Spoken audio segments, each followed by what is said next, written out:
I used to be someone people noticed. My words carried weight. My presence meant something. But lately, it feels like I became invisible. At family dinners, my children talk over me, as if my stories are just echoes from a time long gone.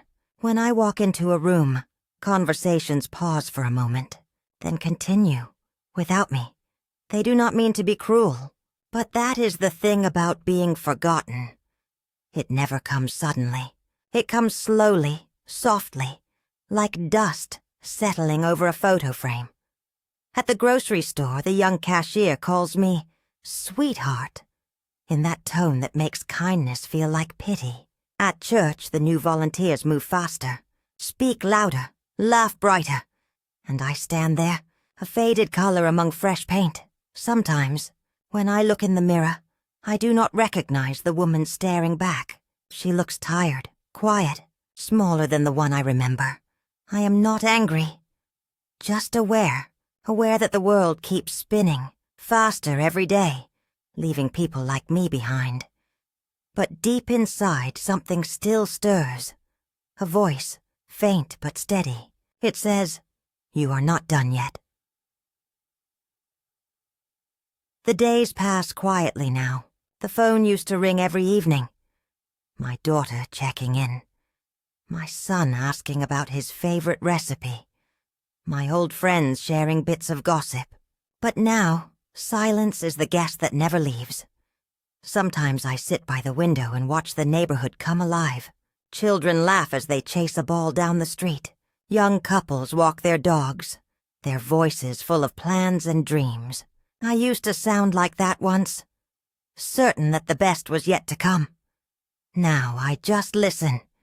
It is strange how time changes not only our faces, but also the way people look at us. When you are young, the world waits for your opinion. When you are old, it politely pretends to listen. But the decisions are already made. My son Daniel once said, "Mom, you should just relax now. You've done enough." He meant it kindly, but those words hurt more than he'll ever know. I do not want to relax. I want to belong. There is a difference between resting and being set aside. One gives you peace. The other steals your purpose. I tried to stay useful.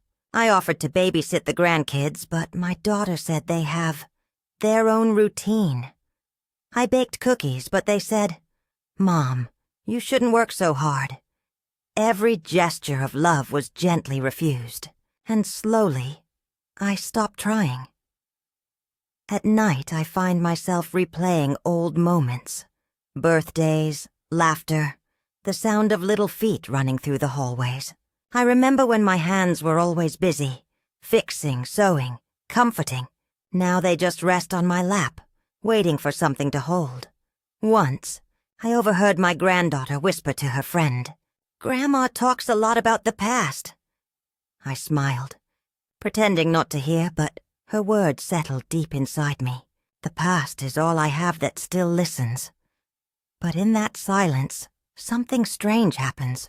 You start hearing your own voice again, the one that got buried under years of taking care of everyone else. I began to write small notes to myself, reminders of who I was before I became old. On one note, I wrote, "You built a family, a home, a life. You mattered once, and you still do." I keep that note beside my bed. Every morning, I read it before the world can make me feel invisible again. Last week, I walked to the community center after months of staying home. I saw a flyer for a local art class. I hesitated, my hand trembling slightly. The woman at the desk, younger, confident, asked, "Are you here for your granddaughter?" I smiled. "No," I said softly. "I am here for me." She looked surprised but handed me the form. That small moment, that tiny act, felt like opening a window in a room I had forgotten was mine. When I painted my first canvas, I did not know what I was doing. My brush moved slowly, uncertainly, but as the colors began to blend, I felt something awaken, a memory of joy, of purpose. For the first time in years, I created something new. And in that moment, surrounded by strangers who might never know my name, I felt seen again. This was not the end of my quiet hurt, but it was the beginning of my awakening. I realized that being too old is just a story the world tells to make itself feel young, and I was done listening. It happened on a Thursday. Funny how some days brand themselves into your memory. Not because something magical happened, but because something inside you finally broke. The art class had become my small world. Every Tuesday and Thursday, I would walk there with my paintbrushes tucked neatly in a little tote bag. It was not much, but it was mine. A reason to wake up, a space where I wasn't just someone's mother or grandmother. That morning I arrived early. The room smelled of turpentine and coffee, and the soft hum of chatter filled the air. The instructor, a young woman named Lily, smiled politely at me. The kind of smile you give to someone who's harmless, not someone who matters. We were painting self-portraits that day. I sat quietly, brush in hand, staring at my reflection in the small mirror propped on the easel. Wrinkles, silver hair, soft eyes that had seen too much and said too little.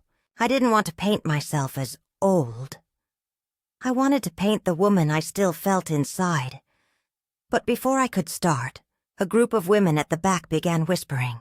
They were in their 30s, maybe early 40s, full of energy, loud laughter, and confidence. One of them said, just loud enough for me to hear, "It's so sweet she still tries to paint. My mom can barely hold a phone." They laughed. I froze. It was a small comment, not cruel, not meant for me, but it pierced deeper than they could imagine. I tried to focus, to paint, but my hand trembled. The colors bled together, blurry like my vision. For the first time in a long while, I felt the years on my shoulders. Lily came over and said softly, "Don't worry if it's not perfect. At your age, it's all about having fun." At my age, something in me snapped. Not in anger, but in clarity.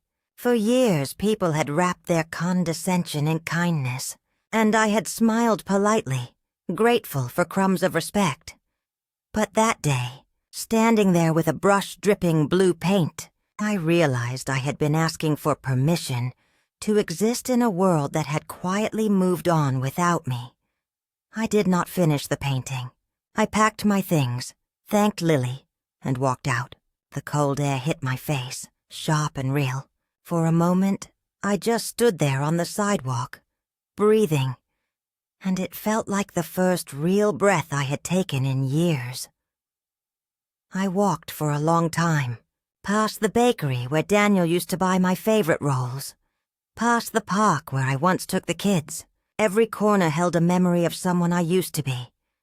But now I was someone else, someone who was done being pitied.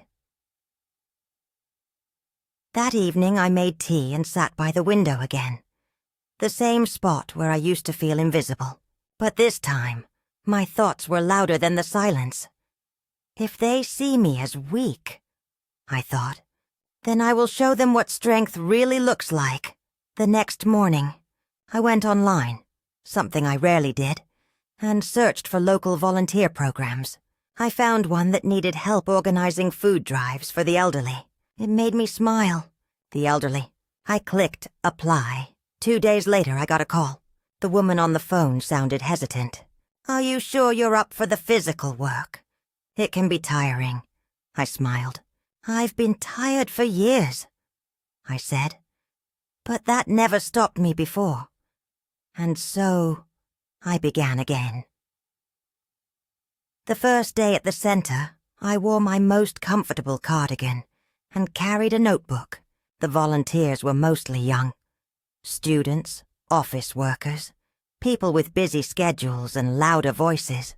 At first, they treated me gently, like I might break. But they soon realized I was not fragile.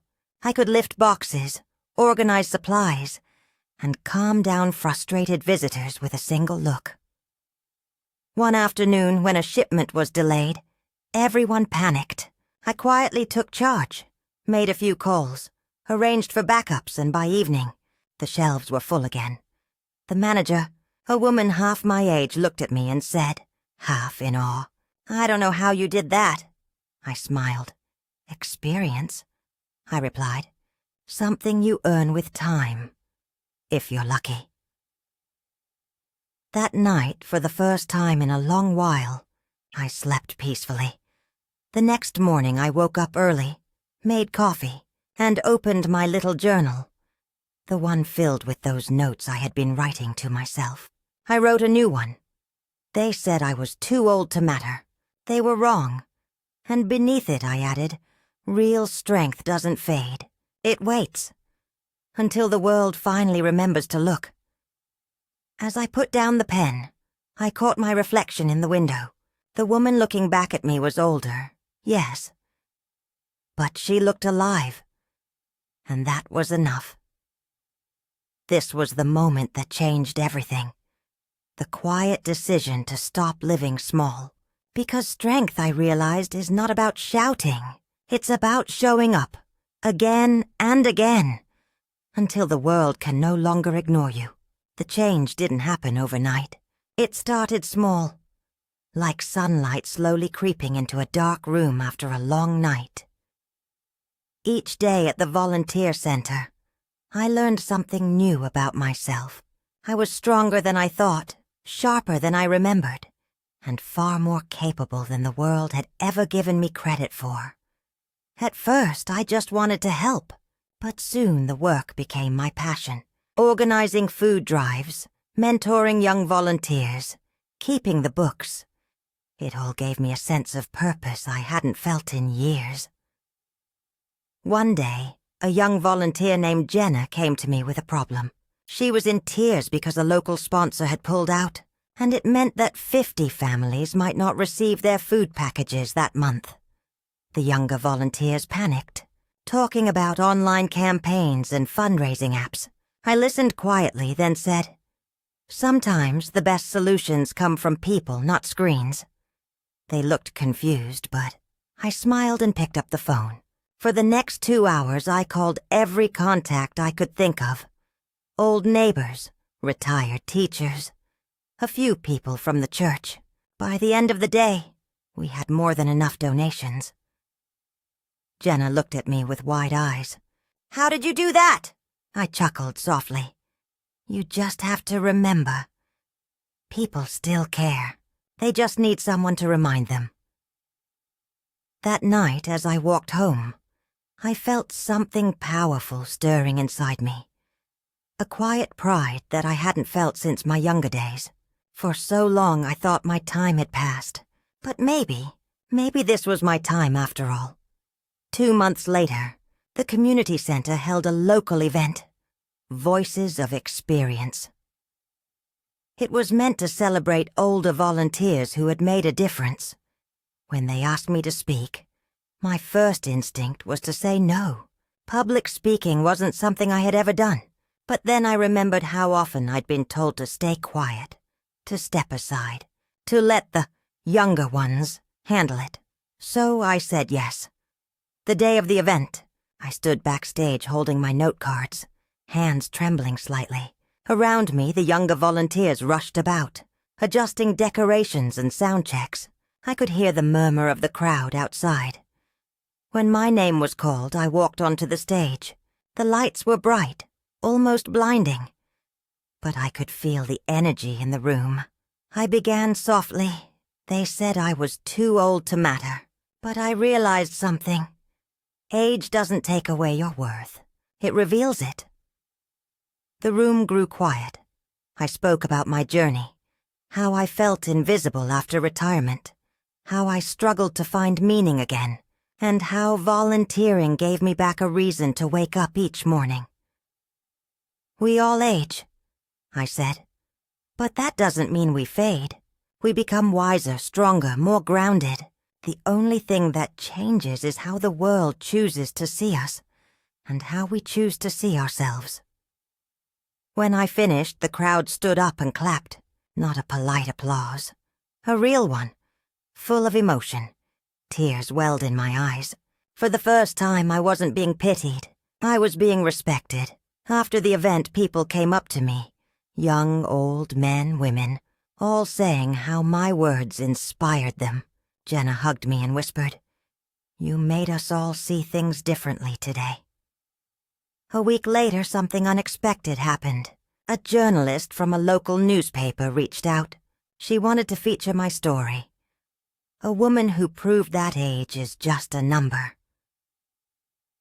At first, I laughed. Me? In a newspaper? But she insisted. They took my photo. I wore my favorite lavender dress, and asked me about life, loss, and renewal. The article went viral in our small town. People started recognizing me in the grocery store, in the park. They smiled. They nodded. Some even thanked me for sharing my story. It felt surreal. But more than the recognition, what touched me most was how other older women began reaching out. Letters, emails, even handwritten notes left at the center. You gave me hope. I started painting again. I signed up to volunteer too. Every message reminded me that my story wasn't just mine anymore. It was theirs too. One afternoon I was back at the art class. Lily, the young instructor, greeted me nervously. She had read about me in the paper. "I didn't realize you were that, Mrs. Thompson," she said with a shy smile. I just smiled back and took my seat. When she announced that the day's theme was resilience, I almost laughed. As I painted, I didn't look at the mirror this time. I didn't need to. I painted what I felt. The storm, the scars, the light breaking through. When I was done, I stepped back and looked at my canvas. It wasn't perfect. The lines were rough, the colors uneven. But it was me, whole, flawed, alive. Lily came by and said softly, "It's beautiful." I smiled and said, "So is life, when you stop hiding from it." Later that evening, I walked home under a sunset sky. The air smelled like rain and roses, and for the first time, I truly saw beauty in the ordinary. I passed by a group of teenagers laughing on the sidewalk.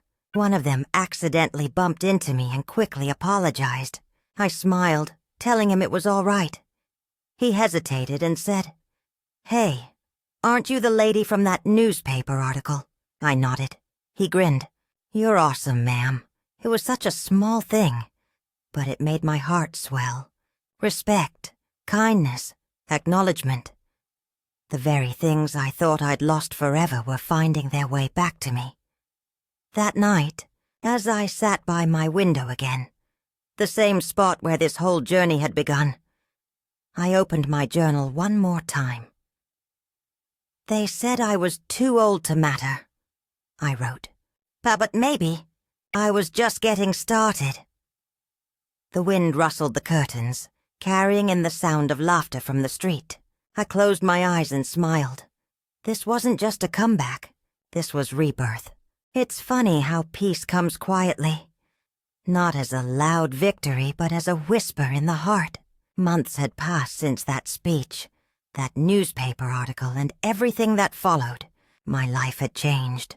Not because the world suddenly decided to see me, but because I finally saw myself. Every morning I woke up before sunrise, brewed my tea, and sat by the window. Not out of loneliness this time, but gratitude. The light would fall across my table, dancing on the framed photos of my family, my volunteers, and the little girl from next door who often brought me flowers. There was still pain. Old memories that tugged at the corners of my heart, the feeling of being overlooked, the years spent believing I didn't matter. But those feelings didn't control me anymore.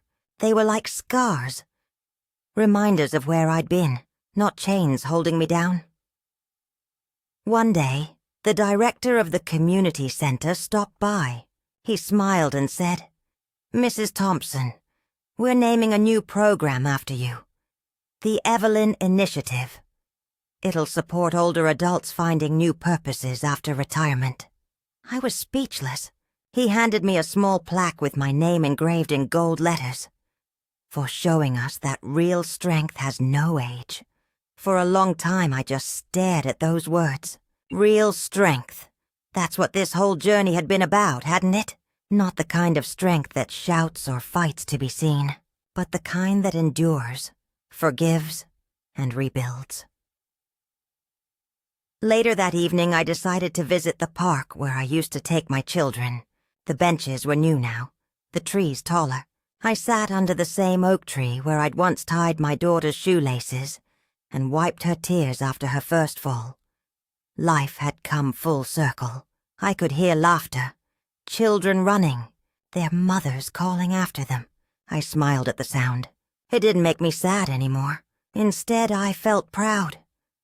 Proud of the years I'd lived, the love I'd given, and the woman I had become. I wasn't invisible. I was eternal in the lives I had touched. A young woman sitting nearby caught my eye. She had a baby in her arms, tears silently running down her cheeks. I hesitated, then walked over. "Are you all right, dear?" I asked softly. She sniffled and said, I feel like I can't do anything right. I'm so tired. Everyone tells me I'm too young to understand life." I smiled, because I'd heard the same words once, just in reverse. I sat beside her and said gently, "People will always have something to say. Too young, too old, too quiet, too loud. Don't listen to them. You matter, right now, exactly as you are." She looked at me like no one had ever told her that before. Her tears turned into a faint smile. As she left, she whispered, "Thank you." I nodded. "You'll be just fine, darling. You're stronger than you think." Watching her walk away, I realized something powerful. My strength wasn't meant to end with me. It was meant to be passed on. A few weeks later, the community invited me to speak again. This time at a regional event for senior empowerment. The hall was larger, the lights brighter. But I wasn't nervous anymore. When I took the stage, I didn't read from notes. I just spoke from the heart. When they said I was too old to matter, I believed them for a while. Until I realized it wasn't age that made me fade. It was forgetting who I was. The moment I remembered, the world remembered me too. There was silence. That deep kind of silence that only happens when words truly reach people. Then came the applause, not for fame, not for pity, but for truth. That night, as I returned home, my porch light glowed softly, warm and golden. I sat down, feeling the wood beneath my palms, the gentle hum of life all around me. I looked at the sky and whispered, "You see, world, I was never too old. You were just too blind to notice." The wind carried my words away, and I smiled. The next morning I woke up early again. The sunlight poured through the curtains, and the world felt calm, forgiving, whole. I made tea, wrote in my journal one last time. Strength isn't about lifting burdens. It's about carrying time with grace. As I closed the book, I heard a knock on the door. It was Jenna, holding flowers. "Lilies, my favorite.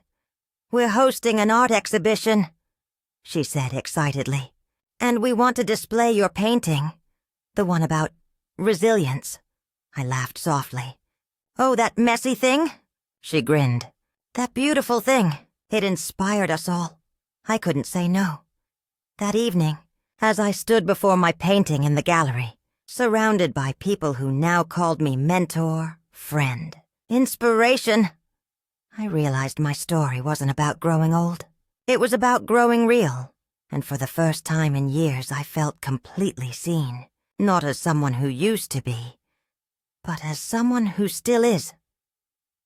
As I left the gallery, the night air felt cool and clean. The moonlight caught the silver in my hair, and I didn't mind it one bit. I walked slowly, each step steady, sure, because I finally understood what real strength looked like. It wasn't youth. It wasn't beauty. It wasn't perfection. It was this, a woman standing tall after every fall. A heart that forgives, even when it's been forgotten. A soul that refuses to disappear, no matter how many years pass. And that was me.